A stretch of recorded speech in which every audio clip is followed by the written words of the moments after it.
Welcome back to the Sidetrack Railroad and designing a 24-volt 7.5-inch gauge Ride-On Locomotive. Part 3, Operator Controls.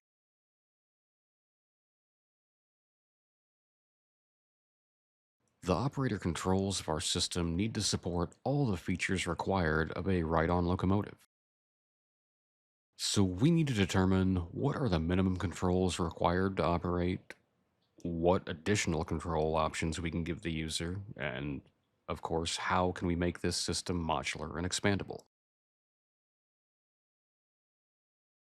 For minimum controls, of course, we're going to need speed control. We're going to need a forward and reverse control. And we're probably going to need some safety features like control over a bell or a horn, and as well as parking brake and probably train brake controls, just to be safe. As far as additional options, we can also control things like high and low beam headlights, additional lighting systems like interior lights or ditch lights or whatever else you might want. And maybe a safety or a dead man switch so the train stops operation if you lose control of the controller. We also want to explore some different form factors. A minimalist single hand control that you can operate one handed. Maybe a full two hand controller with more features, and even a controlled dashboard that you could attach to a car. Let's take a look at KiCad and explore some of these designs. Here we have three different designs for controllers, all using the same connector. Now, let's start with simple controls. Now, we know we need a 5-volt signal. We know we need our throttle, turn, we need reverse. We need a horn and a bell over here. We also want to control our parking brake as well as train brake set and release. Now, with a simple control, we can do some interesting things in a one-hand form factor. We can have all of these options. And what we'll do is we'll have a throttle that's a speed control with a potentiometer. And then you'll have a momentary switch to engage that.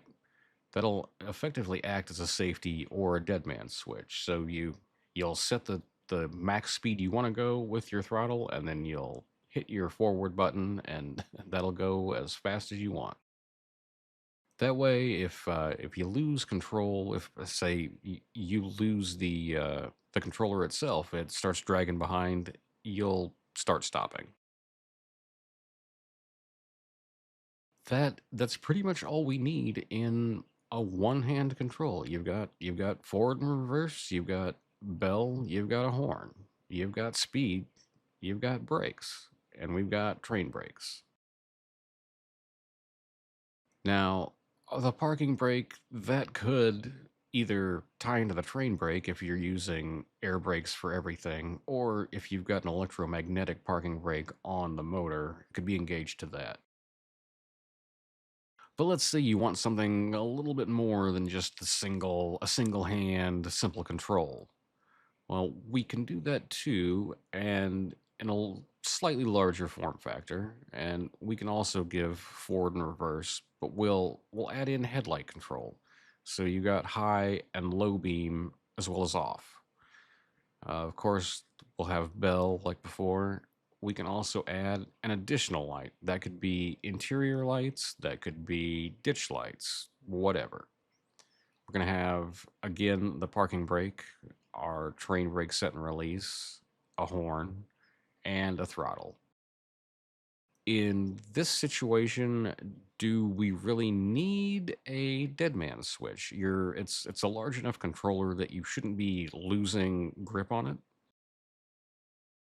Of course, it could be added the same way we've done it over here. All we're doing really is we're taking the signal from our throttle potentiometer, and we're basically just running that through a switch before it returns. So we're either at nothing or whatever our potentiometer is reading.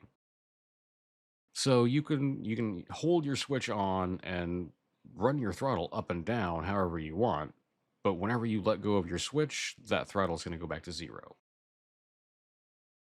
Do we need the same thing over on a larger tether controller? It could be an option, but it doesn't necessarily need to be. Now, what if we want to go bigger than handheld and move on to something that's mounted on a car itself? Well, we can do that too with the same connector and add a couple more options as well. Like we can add in our dead man switch into this, but also have an override because let's be honest, how often are you going to be falling off your locomotive? If this is a problem you have, you may want to keep this engaged. If not, you may just want to override this. So we'll have our normal throttle. We can have our dead man switch with an override. We can also add in a battery gauge. We can add in actually some some other things if we'd like.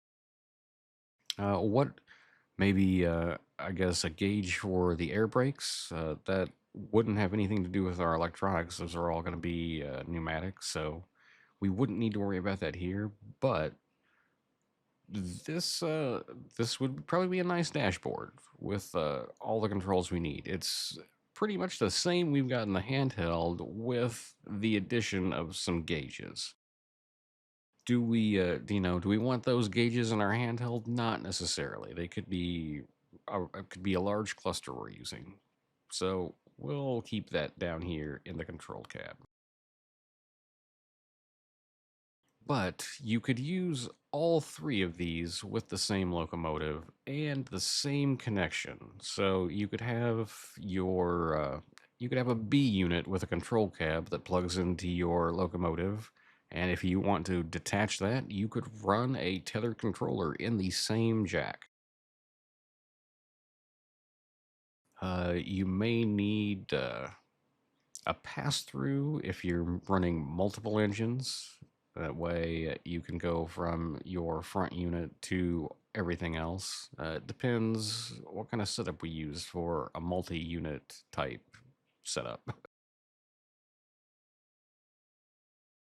I think, though, this pretty much takes care of the small end and the large end of controls you would like.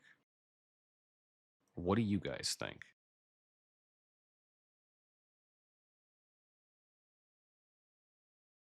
So, in conclusion, we've determined that from a minimal single hand controller to a full scale dashboard, multiple styles and sizes of device can be supported with even custom DIY options possible, all through the same connection.